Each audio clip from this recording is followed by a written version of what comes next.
પાદરામાં બરોડા ડેરીની ચૂંટણીને લઈને રાજકારણ ગરમાયું છે। ડેસર ઝોન 6ના ઉમેદવાર કુલદીપસિંહ રાહુલજીએ ધારાસભ્ય કેતન ઇનામદાર સામે અનેક ગંભીર આક્ષેપો કર્યા છે। કુલદીપસિંહ રાહુલજીએ જણાવ્યું હતું કે ધારાસભ્ય કેતન ઇનામદાર તેમના સામે ખોટી રીતે કનડગત કરી રહ્યા છે। સાથે જ તેમણે આક્ષેપ કર્યો હતો કે ધારાસભ્યના દબાણથી તેમના બંને ભાઈઓની બદલી પણ કરાવવામાં આવી છે। ઉમેદવાર કુલદીપસિંહ રાહુલજીએ રજિસ્ટ્રાર દ્વારા આપવામાં આવેલી નોટિસ અંગે પણ સવાલો ઉઠાવ્યા હતા। તેમણે વધુમાં આક્ષેપ કર્યો હતો કે ધારાસભ્યના કહેવાથી સરકારી મશીનરીનો દુરુપયોગ થઈ રહ્યો છે। તેમણે એવો પણ આક્ષેપ કર્યો કે તેમના પેટ્રોલ પંપ પર ધારાસભ્યના કહેવાથી ડ્રોન કેમેરા ઉડાડી નિગરાની રાખવામાં આવી રહી છે। આ સાથે કુલદીપસિંહ રાહુલજીએ ધારાસભ્ય કેતન ઇનામદારને ખેલદિલીથી ચૂંટણી લડવાનો પડકાર પણ ફેંક્યો હતો।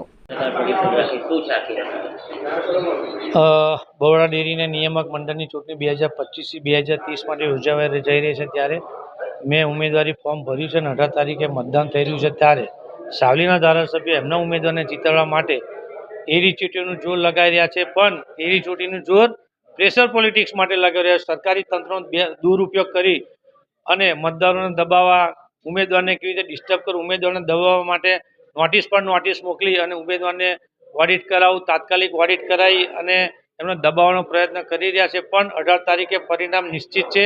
હું સારા મતોથી જીતવાનો છું।